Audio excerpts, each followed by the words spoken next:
न अमेरिकी दादागिरी की परवाह और न यूरोप की गीदड़ भभकी का डर, न सऊदी अरब और इराक की कोई परवाह।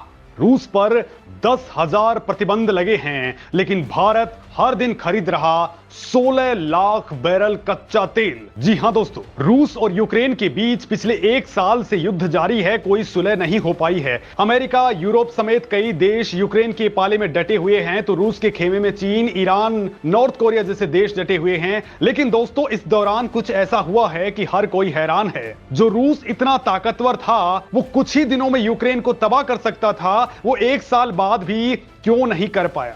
अब तक उसने भारत के साथ मिलकर बनाई ब्रह्मोस जैसी खतरनाक मिसाइल को फायर क्यों नहीं किया? अमेरिका और यूरोप के तमाम देशों ने रूस पर 10,000 से ज्यादा प्रतिबंध लगा दिए हैं, लेकिन फिर भी रूस की अर्थव्यवस्था को क्यों बर्बाद नहीं कर पाए? और सबसे बड़ी अचरज वाली बात तो यह रही कि अब तक पश्चिमी देशों की छींक से ही बीमार होने वाला भारत जाबड़ अंदाज में न केवल डटा है, बल्कि इन देशों के घमंड को पैरों तले कैसे रौंद रहा है। क्यों भारत रूस के लिए पूरी दुनिया से लड़ने को तैयार हो गया है? क्यों वो सऊदी अरब और इराक जैसे देशों को छोड़कर हर दिन 16 लाख बैरल कच्चा तेल केवल और केवल रूस से ही क्यों खरीद रहा है, वो भी छाती ठोक कर? तो दोस्तों, मामला बड़ा दमदार है और आपको यह जानना ही चाहिए। तो चलिए इस वीडियो में ये बातें जानते हैं।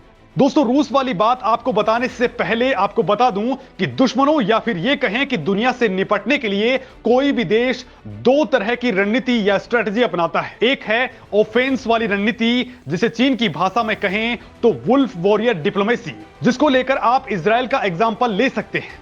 मतलब दुश्मन हमला करे उससे पहले ही उस पर हमला कर दो, चाहे वो कोई भी फॉर्मेट हो सकता है। दूसरी रणनीति होती है डिफेंस वाली रणनीति, जो अब तक भारत अपनाता आया है। मतलब दुश्मन जब हमला कर दे तो फिर सोच समझकर उसका जवाब दिया जाए। और दोस्तों, यही रणनीति मोदी के आने के पहले तक भारत अपनाता रहा है। अब भारत तुरंत दान महाकल्याण करने में यकीन रखता है। हिसाब किताब ऑन द स्पॉट। दोस्तों, बड़ी बात तो यह है कि भारत की विदेश नीति इस वक्त सबसे तगड़े वाले दौर में है, क्योंकि इस वक्त यूरोप कमजोर हो चुका है और भारत अमेरिका की कमजोरी समझ रहा है, क्योंकि उसका बाप चीन उसे आंखें दिखा रहा है। लिहाजा उसे भारत का सपोर्ट चाहिए। तो वहीं इस टाइम रूस भी यूक्रेन वॉर के कारण कमजोर पड़ चुका है। लेकिन दोस्तों, चीन को काउंटर करने के लिए भारत को किसी भी वक्त रूस की मदद की दरकार है। लिहाजा रूस का कमजोर पड़ना भारत के हित में कतई नहीं है। और दोस्तों, मोदी को ऐसे ही मौके का इंतजार था ताकि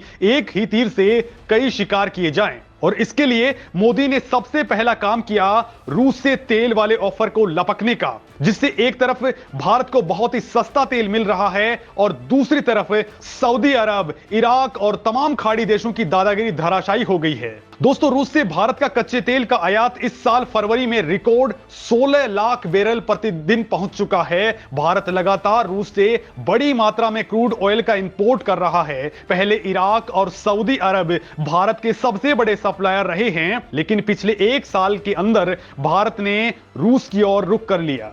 इस वजह से सऊदी अरब और इराक की हालत खराब है, क्योंकि इनके इंपोर्ट में 16% तक की गिरावट आ चुकी है। तो वहीं रूस लगातार अपने तेल की कीमतों पर भारत को छूट दे रहा है। और दोस्तों, इसी वजह से भारत के रिफाइनर भरपूर मात्रा में तेल का इंपोर्ट कर रहे हैं।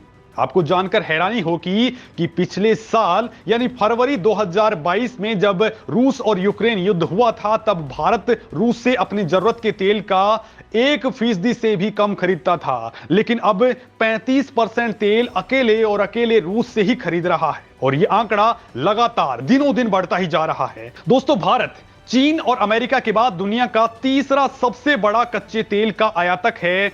और यूक्रेन पर हमले के बाद अमेरिका समेत तमाम यूरोपीय देशों ने रूस के तेल पर प्राइस कैप लगा दिया था। तब रूस ने अचानक भारत को सस्ते तेल का ऑफर दे डाला, जिसका भारत ने जमकर फायदा उठाया।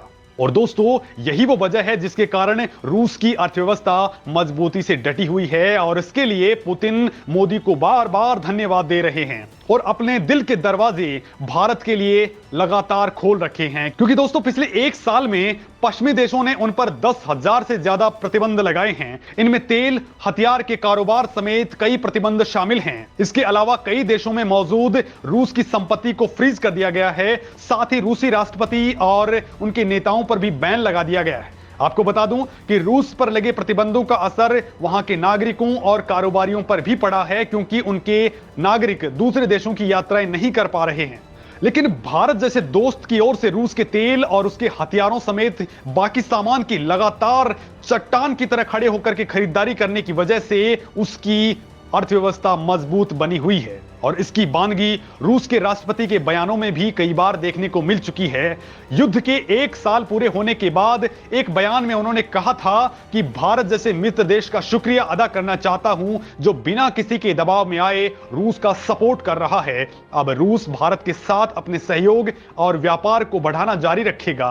साथ ही दोस्तों पुतिन ने इस वॉर के कारणों को भी गिनाया। उन्होंने कहा कि रूस शांतिपूर्ण तरीके से यूक्रेन के अलगाववादियों से डोनबास क्षेत्र में संघर्ष को सुलझाने की कोशिश कर रहा था, लेकिन तभी उनकी पीठ के पीछे एक बहुत बड़ी साजिश रची जा रही थी, जिससे निपटने के लिए उनको ये वॉर छेड़नी पड़ी। दोस्तों पुतिन ने जिस ओर इशारा किया वो अमेरिका की ओर था, क्योंकि यूक्रेन को रूस कुछ ही दिन में साफ करने का मादा रखता था, लेकिन वो एक साल से लड़ रहा है। मतलब साफ है कि यूक्रेन नहीं बल्कि अंदर खाने अमेरिका और नेटो देश ही रूस से लड़ रहे हैं। दूसरी ओर रूस ने अपने इरादों को जरा भी कम नहीं किया है। लिहाजा दोस्तों अमेरिका के राष्ट्रपति जो बाइडेन अब मोदी के आगे नाक रगड़ रहे हैं कि आपको हम जो भी तकनीक चाहिएगी वो देंगे, लेकिन ये युद्ध खत्म कर दें। वैसे दोस्तों बाइडेन ही नहीं बल्कि फ्रांस, जर्मनी, ब्रिटेन और इटली के नेताओं को आप देख ही चुके हैं जो एक के बाद एक लगातार मोदी से यारी बढ़ाने में जुटे हुए हैं। उनकी लगातार तारीफें कर रहे हैं ताकि रूस की यूक्रेन से ये जंग खत्म हो सके और तेल और गैस के कारण बर्बादी झेल रही उनकी इकोनॉमी ठीक हो सके। हालांकि दोस्तों इस वक्त मोदी की टीम में वो लोग शामिल हैं जो चीन और पाकिस्तान छोड़िए पश्चिमी देशों को हाथों हाथ पानी पिला रहे हैं।